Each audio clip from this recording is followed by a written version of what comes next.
Climate running change with is going usual to business. affect our heritage sites, sir. Heritage sites.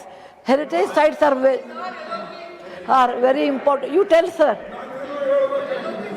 Please. Sir, heritage sites are very important to us.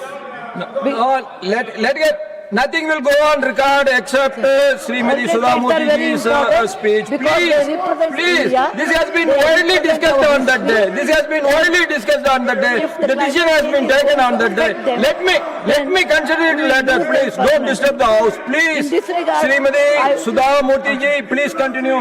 Yeah, in this regard, I want to talk about what happens with the climate change. Number one, Please. there is erratic rainfall. Number two, there is earthquake. Number three, there are Please, floods. Gargaji, you are a very elderly Rising sea person. level. Please take your seat. There is Let the cyclone. house be run. Let And the there house is be run with All its these usual things are business. going to Please. affect our heritage Every sites. time you are raising the same matter, how I can agree? Please. For example, let us look at our heritage sites like Konark or Nothing will go on record except Shore. Srimati Sudhamurthyji's speech. Please. On the Please, my dear. seashore. Please, my dear. I am listening to you. We have Seashore already discussed. monuments Na. will Again be and affected again we because of cannot rising discuss the sun, same matter. rising Please sea. take your seat. There are Western Ghats and there are also lakes and I am protecting the democracy. That's why I allowed you to speak on that day. A decision has been taken on that The day. excess heat. Let me look will into it. destroy Let me look the into it. sculptures and humidity will destroy our paintings, which are time immemorial. So, but In you are this right. You connection, cannot I disturb would the like to house suggest running with the ASI usual of our business. country. Some policy should be made. For That's example, why I told you. they Now, he should has create raised a it. I have national told framework it. for the I will come back to you later. Please. protection of these heritage sites against the natural calamities and climate change. Second one, there should be a resilience way of protecting them. Third one is control on the vegetation near riverbed monuments. Number four, our ancestors always had a mango grove before the village, which is on seashore, which we have forgotten. By doing that, we can save our national monuments by cyclone. Number five, the Himalayan mountains are very delicate by nature, so inroad and excessive tourism should not be done because it is not good for the national heritage, particularly forts. Coming to a place like Rajasthan, where there is less rain due to climate change, there will be excessive rain, and the drainage system is not designed for that. So we should take care that in such area, modern methodology should be used in case of the climate change. Fourth one, where there is excessive heat and the monuments are open, then we should have a chemical.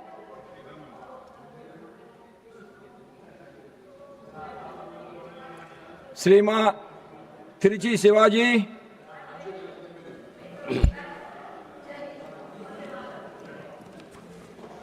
Thank you, Mr. Chairman. Sir, in the year 2019, the India government passed Code on Wages Bill in 2019, and three more codes, that is on Code on Occupational Safety, Health and Working Conditions, Code on Social Security, and Code on Occupational Safety. Code on Industrial Relations were passed in 2020, sir. Since it was passed during the pandemic period, no discussions were taken elaborately. Now that there is these four codes subsume already existing 29 laws, including the Industrial Disputes Act and the Factories Act, sir. Sir, though the Union government has framed these rules under in the notification in November 2025, since labor comes under the concurrent list, the states also should frame rules and notify it. Otherwise, it cannot be implemented, sir. Any law without taking into consideration the concerns of the stakeholders cannot be implemented at all. Now that the central trade unions are making great protest, they are not agreeing it. Except the four states are ruled by BJP in Gujarat, Bihar and some Arunachal Pradesh. All other states have not agreed to frame rules on this because it is against the safety and welfare of the laborers. Now there is a big issue about that, sir. So the present situation, There is no labor law to protect the labor class, since all the earlier laws were subsumed in the courts and the courts are not implementable. Sir, in the absence of Industrial Disputes Act and the Factories Acts, various business and laborers are at distress and they are not able to resolve the issue. Sir, the Central Trade Union has announced a protest on February 12th, sir, which will be very serious. So I urge the government to take this seriously and repeal these 4 courts. And the Labour Minister should immediately convene the Indian Labour Conference and to discuss comprehensively, taking into confidence and consideration all the labour union in the country and then redraft the rules, sir. Otherwise, sir, it will end up like the farm bills which has happened, because it affects the labours across the country, and what the courts that have come now in place of the earlier laws, I have not served the purpose, sir. So kindly consider it very seriously with the concern of the employees and labourers and the business in the country, sir. So this is my submission. So this is not just a zero-hour mention, it is about the protest that is going to take place on 12th. Whole India is going to protest against it, sir. So kindly, the government should take it seriously, repeal these courts and redraft the rules, sir. Thank you very much. श्रीमान Satpal Sharma ji, okay. श्रीमान Satpal Sharma ji. Thank you, Chairman, sir. Honorable Chairman, sir, certain amendments were introduced by the Finance Act 24 to Section 200, subsection 3 of the Income Tax Act 1961.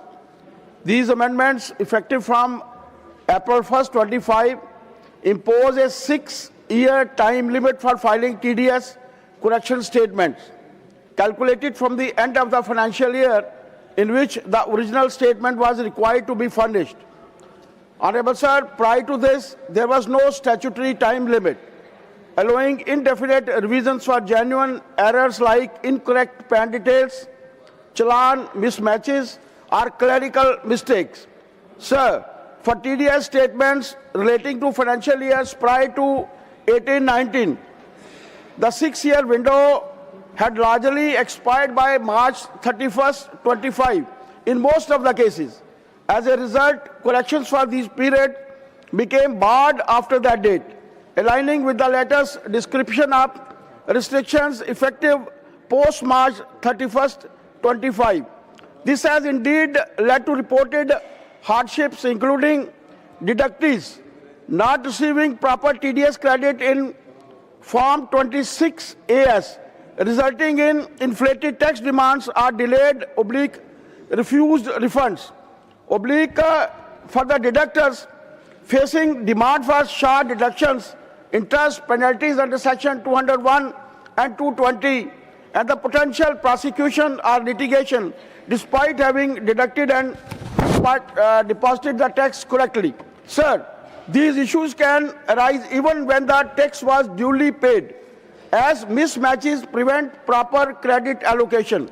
Chairman, sir, the suggestion for one-time relief, condonation window or guidelines under Section 119 of the Income Tax Act 1961 is appropriate.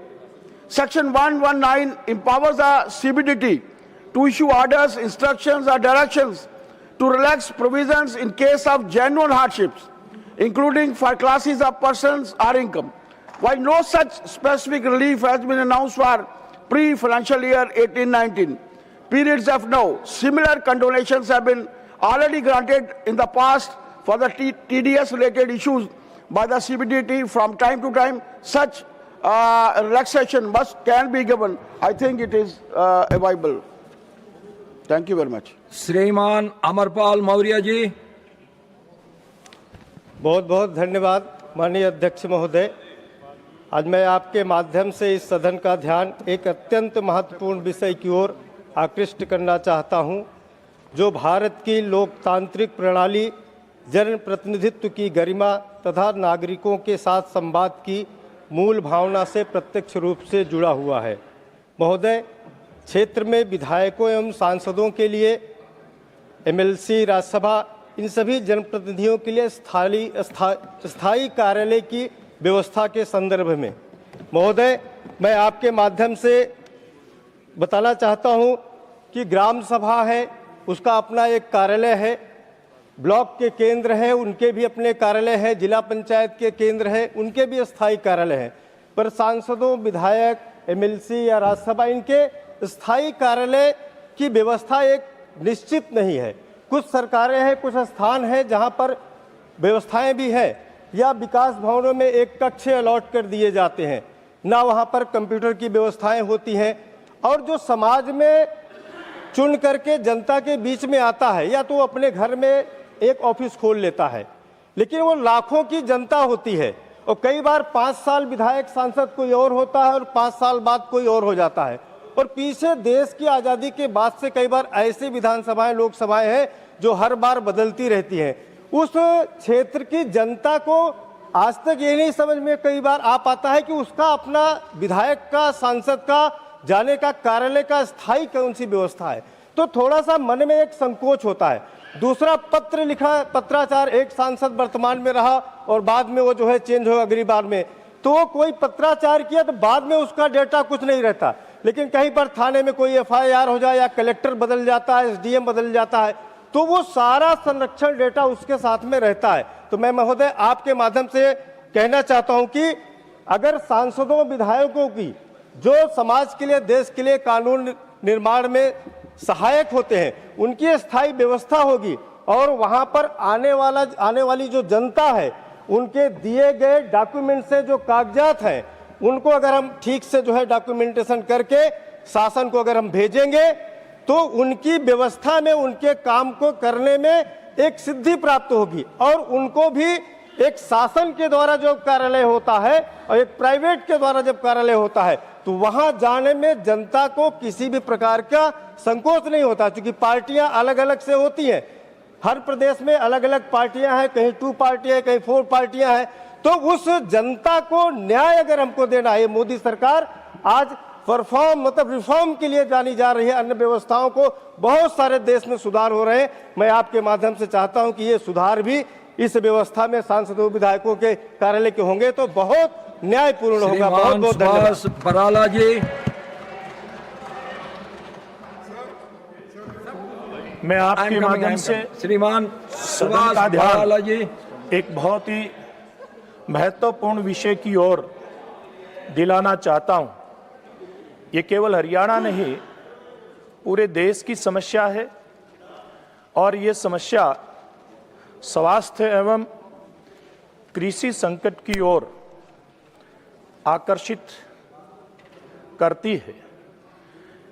माननीय अध्यक्ष महोदय, केंद्रीय भूजल board की report के अनुसार जो हमारा भूमिगत जल है उसमें आर्सेनिक की मात्रा लगातार बढ़ती जा रही है, जो निर्धारित सीमा से काफ़ी ज़्यादा है।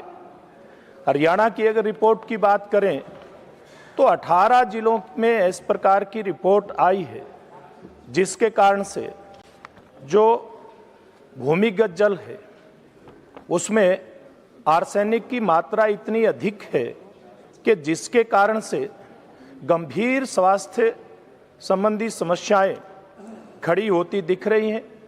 इसके कारण से कैंसर रोग, हृदय रोग, त्वचा रोग व बच्चों के अंदर कई प्रकार की बीमारियां जैसे मानसिक विकार आदि की संभावनाएं दिखाई देती हैं। और साथ ही मिट्टी की जो उपजाऊ क्षमता है उसके ऊपर भी इसका गहरा असर दिखाई देता है। और यह स्थिति केवल, जैसे मैंने कहा, कृषि तक सीमित नहीं है, यह स्वास्थ्य संबंधी भी बहुत बड़ी समस्या बनती दिखाई दे रही है।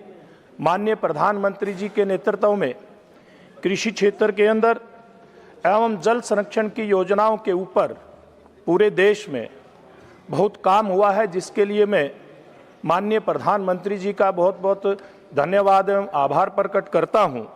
किंतु इस मूक संकट से निपटने के लिए ठोस कदम उठाने की बहुत आवश्यकता है। इसके लिए मैं केंद्र सरकार से अनुरोध करता हूं कि निम्न बातों के ऊपर ध्यान देना चाहिए। एक तो प्रभावित क्षेत्रों के अंदर नहरी एवं सतही जल सिंचाई परियोजनाओं को अतिशीघ्र पूरा किया जाए। हरियाणा में बहुत एक अच्छी योजना चली थी, मेरा पानी मेरी विरासत।